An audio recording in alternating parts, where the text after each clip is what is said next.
the EP Podcast. Heard everywhere podcasts can be found, and always at the eppodcast.com.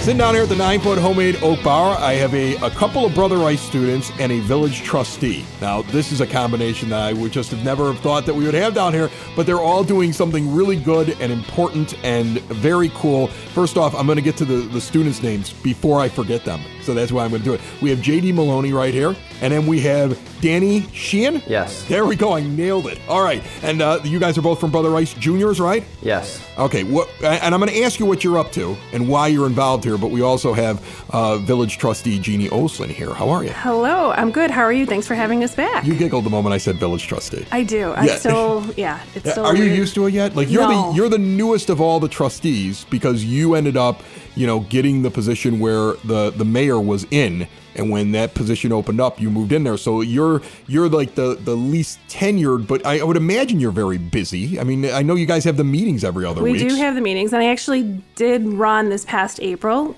So That's correct. I did get in. You did. You ran. Yeah, but I did run, and I ran unopposed. So no challengers there. But that's the best way to run. It is.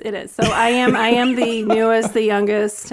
We are busy. There's a lot going on in Evergreen, but it's fun. But right. it is. I do giggle when I hear Trustee Olson. Well, before we get to why you're here, I want to let everybody know that later on in this episode, for Halloween, we're going to bring Father Paul in here, and we're going to talk about the scary, unexplained things that are real out there and not actually made up just for movies. It's going to be a little freaky. This episode's also brought to you by the First National Bank of Evergreen Park. Located in that iconic building at 95th and Pulaski, they have a total access checking account you're going to want to get.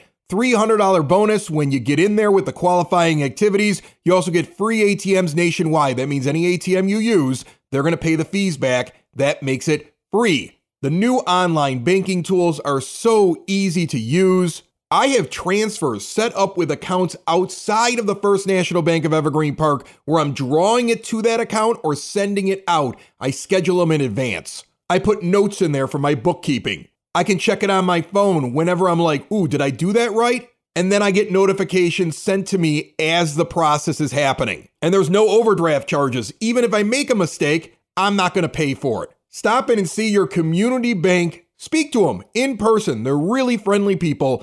Right on the corner of 95th and Pulaski, the First National Bank of Evergreen Park, member FDIC. And then also, Yes. I am remiss if I don't complain about the CSX tracks, even though it's not your fault. Right. And it's really the railroad. Right. And I wish they were just building a big giant bridge over that intersection because it's a mess all the time. I mean, it's really no difference. Like, it really, I'm always trying to find a way around that intersection anyway. So, I mean, I think the locals know how to react to that because they always know how to get around. It's just the people that drive through Evergreen. But still frustrating nonetheless. It's incredibly Yes, frustrating. it is. And, I can't even think of any other complaints right now.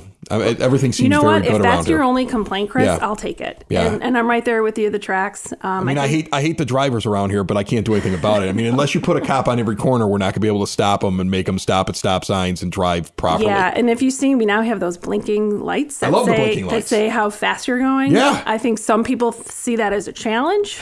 We're hoping... If I go faster, can I make it blink faster? So, but those are all over the village. We're hoping those have like an effect on. It's mainly near the schools. I don't know if you've seen them. Yeah, no, I've seen one. I see them because I live on 99th, so I see them when I go by Southwest. Yep. I got kids over at Redeemer. I see it when I drive over there. And but I'm going to tell you, it's always funny to me. Like the worst driving is right around the schools. It seems like, I mean, it's not as bad until you're around a school. It's like they see children and they get worse. And that is the wrong way to go with the whole thing. That is the opposite reaction we were hoping for. But exactly. Yeah. Now, So. Meanwhile, we got these guys. I'm sure you guys both driving? Yes. Yeah, you're driving. And I don't see a lot of problems with the Rice kids. I mean, you guys seem like you're far. You and the Macaulay kids, I mean, I see you all the time because I live on 99th driving your cars. And yes, I'm nervous with a few of you, but you're not as bad as what we were in the 90s. I mean, in the 90s, we come flying up at like 60 miles an hour, drive over the grass, You know, they called that little spot behind Macaulay like the Macaulay Expressway or the Macaulay 500, and there were no speed bumps, so you just took the S curves for fun. I mean, you guys are far more chill than we were, so I have no complaints about you. And you know what else is they do an awful lot of service hours and stuff like that. And is that why you're helping out with this project that we're going to talk about? Yes. So it's all juniors have to do an advocacy project for their theology class. And it's not the same as service, because service, you know, you'll just go work at like a food pantry or something. Right. But the advocacy project's all about raising like awareness for a like issue you're passionate about. So you're helping out with the Homeless Vet Drive, and this is now the 4th year for it, right? Yeah, so this is the 4th year. We partnered up with the Village of Evergreen Park to help us store the items, be a drop-off location. We are collecting toiletry and cleaning items for Hines VA Hospital, and they then distribute to the homeless vets in and around the Chicago area. So last I talked, they said there's probably about 500 or so homeless vets, and that includes Cook County, Grundy County, Will County, DuPage. So what we have been doing the last few years is collecting these toiletries. We deliver them to Hines VA, and then when those homeless vets come in for like appointments or treatments, they can basically almost shop through the different areas that have the toiletry. They can take a shower, so we need, shower items and towels. They can, fill up with what they need in terms of toiletries. And then the cleaning products are more for the actual area after all of that stuff. So, yes, 4th year. And it seems crazy to me that you have to do this every year. It really does. I mean, the idea that there's veterans who are homeless, I feel like they should get land and a house the moment that they're out, right? I mean, especially if they served in any kind of combat. It's just crazy to me. I mean, I have friends who have served. I have one that was, part of the war in Iraq, okay, who lost guys who were standing on either side of him in battle, okay, and really experienced some heavy fighting when he was in it. These guys carry so much on them. And then the idea that they come back, these men and women, they come back and they don't have a place to live and they're homeless, and then they don't even have the supplies that we have in our house, is mind-boggling to me. So this is a very important drive that you're doing. Yeah, it's near and dear to a lot of us. JD will speak to it as well as Danny. But I think the reaction is very much the same within the area. I've had, I think, no less than 6 emails today about, Hines has been a very special place in my heart because of my father or because of my brother. And we've had a lot of donations coming in already because there is a lot of feelings like that where people just can't understand why there's vets, even in the Chicago area, where there are options to get, homes and things like that. We still are dealing with that. So we're proud to partner up with all the D124 schools, Most Holy Redeemer, St. John Fisher. They're all helping us out. So it's all the schools are helping you. Yes. Just these Rice kids are getting extra credit or something for it, right? What is your scam? How are you? Are you guys are helping run it? Is that what they're doing? So you know what I get to pick on Rice kids because I went to Rice. Go ahead. Okay, I was there. Class of '95 for crying out loud. Cairo's 34. That's how old I am, guys. We haven't actually ventured into the high schools, but when talking to these boys, they had some interest. So I'm going to actually let them kind of go into it a little bit more detail on what they're going to be doing and how they're helping with this. Who are we getting here? Danny, you're going to jump in? Here he goes. He's hopping in. Yeah, so we have multiple boxes set up throughout the school already. We started that on Monday. And just to kind of add the more of an awareness component, because we don't want just people donating stuff to the boxes and not really knowing what the cause is for. We really want people to understand what the issue is in the area, because approximately 10% of all veterans in the country are homeless. So we want to, we're going to create flyers, just like, did you know facts about like the severity of homeless veterans, not only in the Chicago area, but also in the country. What kind of veterans from what wars or conflicts this affects, and just the specific issues of why they're homeless, whether it's just job opportunities are scarce or types of discharges and injuries sustained in combat. We just want to make sure that people actually know, because in our area there's a universal respect for veterans, especially in the south side of Chicago. So we just want people to make sure that we know exactly how these veterans are being affected and in what ways we can help them more. So November 4th from 9 to 12 at the community center here in Evergreen Park, we will be collecting We'll have our rice boys here on hand to help us sort. What we're going to do is sort all of these items, box them up, and send them up to Heinz the week of Veterans Day, which is November 6th. So that the big drop-off is Saturday, November 4th from 9 to 12 at the community center. All right. Is there an item that is more needed than another item? Is there something like, do you get like a bunch of one thing, but there's other stuff that you're like, I really wish people would bring this in? So I can tell you we do not need toothbrushes. We have an overabundance amount of those, but toothpaste, actually women's hygiene items, like feminine care items, don't cross the minds of people, because for me, when you think of veterans, you maybe don't always think of the women. I did it in the interview right here, like the first time I said it, Right. And then I remembered, and I was like, well, I got to say men and women, because like I think, I think it's a generational thing too. It I is, mean, like for sure. When I was younger, the women didn't even serve in combat roles as much as they're involved in now, so you don't even think about that kind of thing. Yeah. So for women, products are high on the list, as well as like I said, the shower gels, shower soaps, that kind of thing are big as well. I would say no toothbrushes, but toothpaste is fine. Everything else that we have on the list, shampoo, conditioner, Kleenex, chapsticks, things like that, are very helpful. Guys, I applaud you for getting involved. All right. I'm not surprised. All right. I'm really not. I mean, all the area schools have good kids that get involved in things like that. But it's a treat for me to have my alma mater have a couple of guys walk in here and they're doing something good and they're helping out the community. So I think that's absolutely awesome. All right. Good luck on the 4th.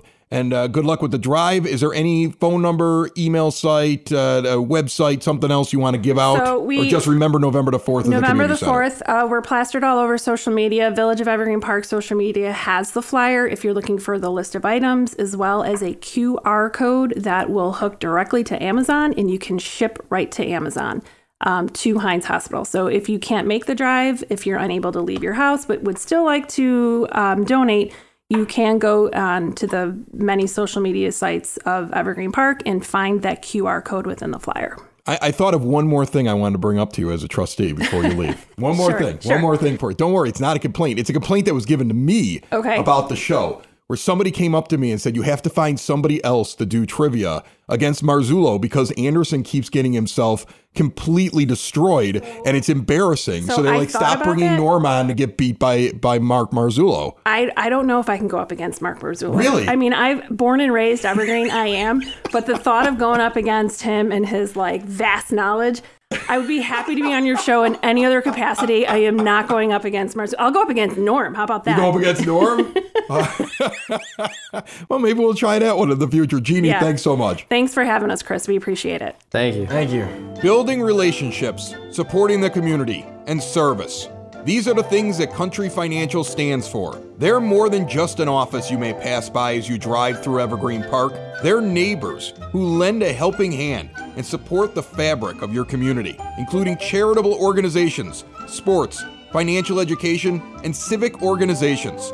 And since Country is already your neighbor, they want to get together and chat. Call your local Country Financial representative, Mike Thauer, today at 708-425-1559 to talk about the things that are important to you and how he can help you protect them. Halloween is almost upon us. It's an old trick in radio to have on like a psychic or somebody who pretends to be a ghost or a ghost hunter. Or I think one year when I was in Champaign, I fooled the entire town into thinking that there was a murderer running loose, dressed as Little Bo Peep. And we actually had sheep running down the middle of the street at 7 o'clock in the morning and made the news. There's a lot of things you can do for Halloween. I'm going to try something new here on the EP podcast and actually bring a priest in. Our old friend Father Paul is back. How are you, Father? I'm doing well. So am I the psychic or the psycho? I think the second thing. Okay. So yeah, I did that back in Champaign. It was a happy coincidence. Somebody went on Oprah because she was trying to do her own little Halloween type thing for the month of October. And a psychic claimed that a mass murder would occur on a Big Ten campus that had a building shaped like an H. And there were a bunch of other clues. And there were only 2 campuses that it qualified. It was either the University of Illinois or Michigan State, I believe is what it was. And the person would be dressed as Little Bo Peep. So we have been talking about it all week, and our plan was we dressed up our stunt guy as Little Bo Peep, and he's going to be running around town. Well, somehow in the middle of the night before, an actual sheep pen in Urbana, like because of a storm, got unlocked. We did not do it. And these sheep are running through the street, and everybody just thought we let all these sheep through. And so we made all kinds of news because of the thing. And we spent like 3 hours like with Little Bo Peep running around and people calling in. It was fun. It was a lot of fun. You should have had Little Bo Peep chasing after the sheep. You know. At the end of it, I had I had the station go off the air like for like a full 3 minutes. Like it just went to fuzz in the middle of this climactic moment, like something had gone wrong. And then we didn't even explain what had happened till the next Monday because it was like on a Friday. So we did that. I would do all kinds of stuff. I would pretend that we would read out of some like book of the occult, and then all of a sudden there'd be a weird noise, and the listener would hear what they thought was like a demonic voice coming through the radio, and I would act like I couldn't hear the thing. We would do all that stuff like that. So yeah, and it would drive my mother nuts because she makes rosaries for the church, and she's like, Christopher, stop playing with demons. Stuff. Right? Playing with demons. Does it make you nervous when somebody does that when it's in fun? Like, are you anti Ouija board and all the other stuff? I'm anti Ouija board because you're opening yourself up to demons. Right. I stay away from the Ouija boards. Yes, stay away from that stuff. And seances and all that other stuff. That stuff is for real. So what's the stuff that's for real? That's what I want to ask you first, because I want to get into that. I want to get into the real spooky stuff that's out there and the stuff that you go, no, hold on a second. This isn't all fake. And this is interesting to me because I always find it interesting when you talk to a man of the cloth like yourself that not everything out there is good and clouds and gates and heaven, right? I mean, some of this stuff is spooky out there and people can go too far. So I'm curious, what are the things you avoid? Or you think people should avoid? You think they should avoid Ouija boards? Ouija boards. Get away from that New Age stuff, you know, these crystals and things like that. That stuff. Get away from the New Age. Get away from these other silly things like Santeria. Stay away from things like that. Are demons real? Demons are certainly real. Yes, indeed. So you're not saying that like dressing up as a ghost or a witch or a scary if a kid puts on a demon costume, he's not doing anything wrong. He's being scary, right? Yeah, right. It's all part of the motif now. Halloween is. That's okay with you. That's okay. All right. Yeah. But Ouija boards, no. These things actually exist. These things actually exist. Do they teach you this in seminary? Do they get into demons and possession somewhat, stuff like that? That's advanced study. You can go in and study more about demonology and angelology and learn these things. Exorcists have to go in and learn this stuff. So there's really exorcists. Oh yeah. There's really exorcists. Do you think any of the movies, especially some of the newer ones that they've been putting out, are these real? Are they close to accurate? I mean, no. Well, in some instances they are. Do people's heads spin around? Do they spit out pea soup? Do they run across the ceiling? Like what are we talking? Well, running across the ceiling, yeah, you will see that. You'll see levitation. You'll see that. You'll see levitation. Yeah. Now, have you spoken? You haven't seen this. No, I haven't seen this. Okay. I don't want to see this. Have you spoken to priests who have seen it? Actually, can I give a plug? Yes, go ahead. If you go on YouTube to Father Vincent Lampert, Lampert, he is the exorcist for the Archdiocese of Indianapolis, and he's has YouTubes out there about his experiences with exorcisms. Really? Yes, it's creepy stuff. Like, and this is what's interesting to me. Like, I'm one of these people, like, I love a good conspiracy. I love a good, like, tale that I don't know what's going on, and I can talk to somebody who may actually be able to have a candid conversation with someone who would know more. So as a priest, I know you talk to other priests. Yeah.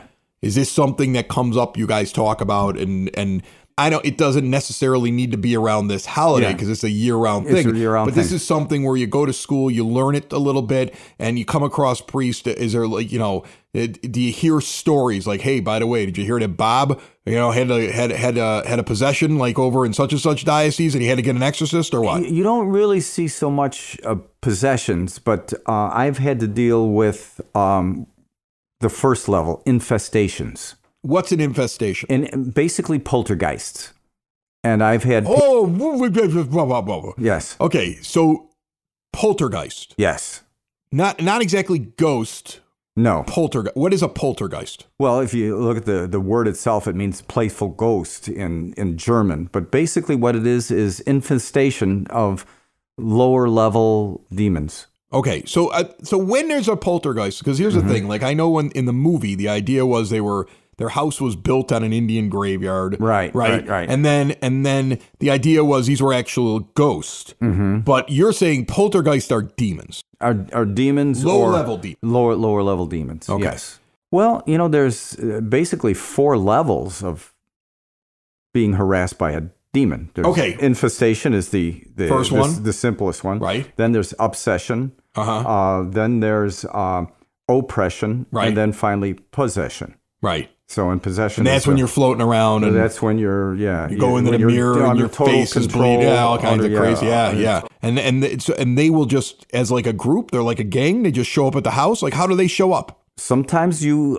playing with a Ouija board will do that. That'll bring them in. Or maybe there are such things as curses.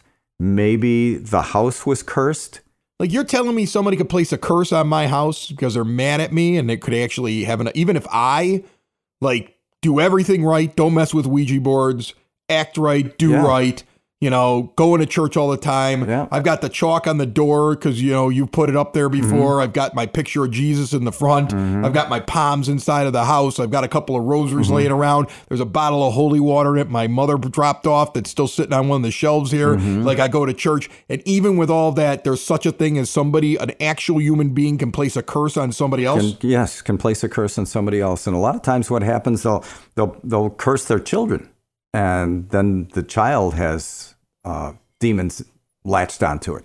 So how do they do? Is it like they got to go through, like they open up a curse book and they do it in their special language? Or is it just like somebody goes, damn these kids? No, right? It's like, witchcraft, that sort of thing. Really? Yeah. So witchcraft is kind of real as well. Oh, yeah. Okay. Now, this is blowing my mind that a priest. Yeah. Who's a Navy chaplain and was a U.S. Marshal and a nurse. Okay. Who's been around science and law enforcement and, the rigors of battle and being around, the structure of the military, and is also a priest, is sitting there telling me witchcraft, curses, possessions, poltergeist. This stuff is not just made up, Oh, no. It's not made up. It's for real. You got me all freaked out. Yeah. Well, you see, the biggest wile of the devil is to make you think he doesn't exist. And then he's got you. You got that from The Usual Suspects. No, that's something you learn. It's a movie line. I never saw that. It's a movie line. Oh, is it really? Kevin Spacey says it. Yeah. Oh, really? No.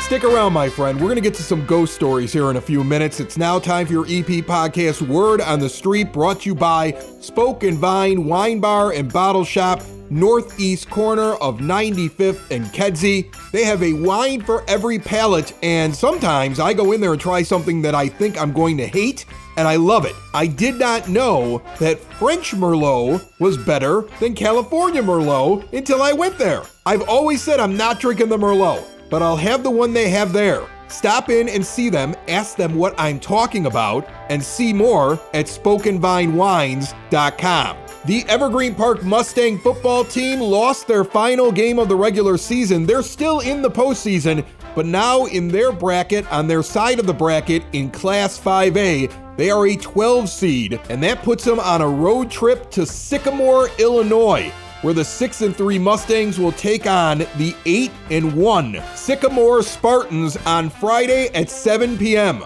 That's a road trip west. And if Evergreen Park can win that game, they're likely going to face Morgan Park High School, unless Morgan Park gets upset. A tough road for the Mustangs, but a doable road for the Mustangs. We'll be talking with head coach Jim Ramazinski later on this week on the EP podcast. Meanwhile, this Saturday, October the 28th, from 9 to 10 in the morning at the Community Center, 3450 West 97th Street, go have coffee with Mayor Kelly Burke. You have a question? You want to discuss something directly with the mayor?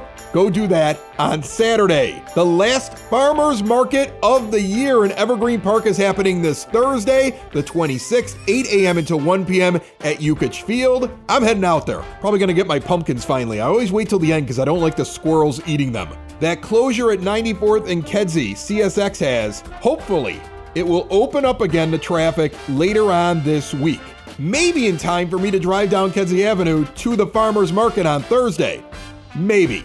Do not forget about the big Evergreen Park Recreation Department Halloween Parade this Friday, the 27th of October. Kicks off at 6 p.m. James J. Sexton Park, 91st and Rockwell. Costume parade, pumpkin patch, pumpkin decorating, refreshments, a big screen Halloween movie getting put up there for the kids, a goodie bag for them as well. There's hay rides. See the Urban Barn open house going on. It is open only to Evergreen Park residents, and it's open to kids 1 month old to 11 years with their parents there. Don't drop off your kids at that thing and then run out. You got to be there with them. That is your EP podcast, Word on the Street. If you have something for the Word on the Street, reach out to us through the eppodcast.com. This extended episode, because I want to get into some ghost stories with this guy and see if he can freak me out a little bit more, is brought to you by sidsauce.net. They grow the peppers here in Evergreen Park. They bottle the amazing sauces. They deliver them to your door. The only place I get my hot sauce from is at sidsauce.net.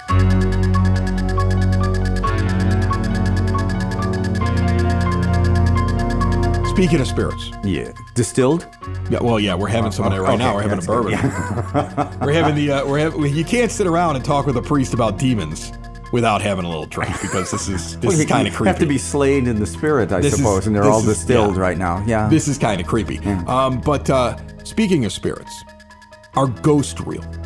Can a human spirit still be floating around? Because I've had a guy on who does a podcast who also works for, I'm not going to give away what he does because I don't want him to get in trouble, but works for a government entity. And inside of this government building, which is supposedly haunted, he has shown me pictures of what looks like a person floating in a hallway.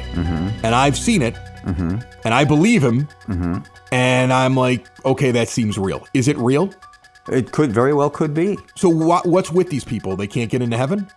Are they? Is this purgatory? Like, is purgatory wandering the earth as a ghost? It could be. It's whatever God decides. You have a ghost story. I have a ghost story. Okay, what's your ghost story?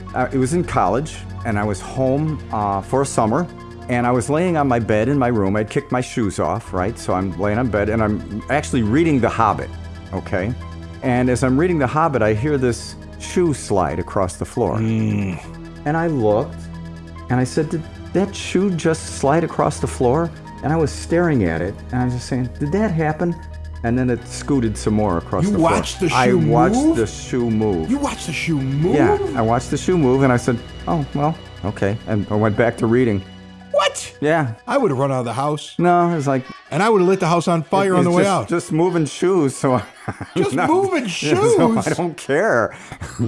Don't you remember how hard it was for Patrick Swayze to figure out how to move things in the movie Ghost? I mean, you got to be a higher level ghost to be able to pull that off. Not really. They're only a poltergeist. Yeah.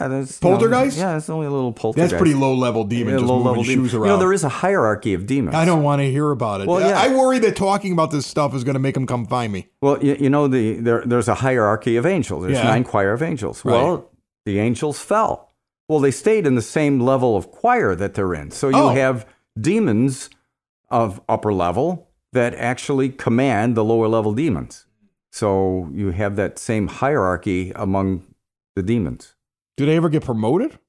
No, you stay in the level that you're at. Okay. Just like an angel, he doesn't get promoted. He's a cherubim, or he's a cherubim, or a throne, or a power, whatever, but he'll always be like that. I tell you about my haunting story? No. I've never told you about this? Yeah, I did tell you about my ghost story, right? I wanted to get together. I didn't tell you about my ghost story? No. Okay, well, I'll tell you about my ghost story. This is real, but we'll wrap up with this because I want to know what you think of this. So I go, as we're sitting here drinking bourbon, and we're having Old Bardstown from Willett Distilling. And it's very good, too. I found this actually on this trip to the Kentucky Bourbon Trail. We go to Louisville, and then this time around we decide to go to Bardstown, which is what this bourbon that we're drinking is named after. And there's a place called, I want to say it's the Bardstown Inn. It might be called something else, but it is the oldest structure that's there, supposedly haunted. Jesse James shot up one of the rooms and the bullet holes are still in there. There's supposedly ghosts that walk through the entire building. Everybody says it's haunted. You can actually look this place up and there's just story after story after story after story. Like a whole family died there at one point, like all this stuff. So we're staying inside of the place. And the first night, I don't have my roommate there because my roommate is flying in from Dallas and he gets caught because of bad weather there. So I'm in the room by myself. I have not drank to excess. I think I had no, seriously. We didn't go on the tour yet. I had gotten off the plane. I had one cocktail. I knew the next day we were going to be going. I wasn't going to drink a lot because I'm old. I can't do 3 days of just getting bombed. And I knew the next day was going to be a day. So I really did. I had like a sip and, we kind of hung out for a little bit. I went to bed. I'm totally fine. I lay down in the room and middle of the night, I hear the lock to the door to the hotel room do that unlock thing that you hear when you put the key card up. Yep. And I turn over real quick and I think one of my friends is coming in. And there's nobody there. And I'm like, all right, that's weird. And I kind of get up and I turn on the lights and I walk around and I'm like, all right, that's weird. And I walk back and I lay back down. Later on, about 5:30 in the morning, I hear it happen again. And this time I'm like, I wake up to it, right? I hear the thing unlock, but I tell myself, I'm not rolling over. That's just that door is broken. And then I feel and hear the footsteps coming across the room. Oops. So I go to turn over thinking someone's there and I can't. Okay. I can't move. Everything gets super cold. I can see my breath. And then as I'm shivering and I can't move, I actually hear like this low, like moan thing over me. And then all of a sudden I can get free and I jump out of the bed and I look towards the door and I hear the thing relock itself like the thing left the room. So I looked it up online, and this is a common occurrence inside of the place. Wow. Okay. So I had like a ghost hunter try to explain to me like what kind of spirit that this was, and like this is like a typical type of thing, but this is a ghost that does this kind of thing. Freakiest thing that ever happened to me in my entire life. And you're telling me I probably didn't imagine it because ghosts are real. Yeah. Or it could have been a poltergeist. Could have been a freaked out by the entire thing. Now I'm just messed out. Before we leave, I'll need some holy water and just some stuff. You bless the house. Yeah. Hit everything on the way out. For an infestation for poltergeist, that's one of the first things we do. Bless everything? Bless the house. You tell the residents, you're not going to church, start going to church right now. Go to confession right now. Throw that Ouija board out. And don't get Ouija boards. Don't get Ouija boards. Holy cow. I mean, that's all I ever hear of is don't get some tarot Ouija cards, boards. another one. Get rid of that. Stay away from that stuff. Yeah, stay away from that stuff. Yeah, I have a friend of mine whose brother does that. And I always go, tarot readings? Yeah, and I'm like, don't do stay that. away from it. He's always like, you want one? I'm like, no, I don't want one of your tarot readings. Yeah, no. I don't want to go anywhere near that stuff. Yeah, nope. Yeah. Good, smart. Listen, I'm a nervous guy. Yeah. Okay? I don't need to be nervous. I don't want any of that stuff hurt around here. All right. They're not going to hurt you. Okay, all right. Thanks. I'm not going to sleep at all tonight. That's okay. Okay. Have a few more bourbons and you'll be able to. I'm going to have to now. Yeah, I'm going to have to now. It'll help you. Yeah, I'm not going to have to now. That's I okay. hope you brought some holy water, or I got some upstairs. Okay, all right. Yeah. We'll bless some water or some bourbon or whatever, and we'll. Thanks for creeping me out before Halloween. You're quite welcome. It's the EP podcast. All things Evergreen Park. It's the EP podcast. Evergreen Park.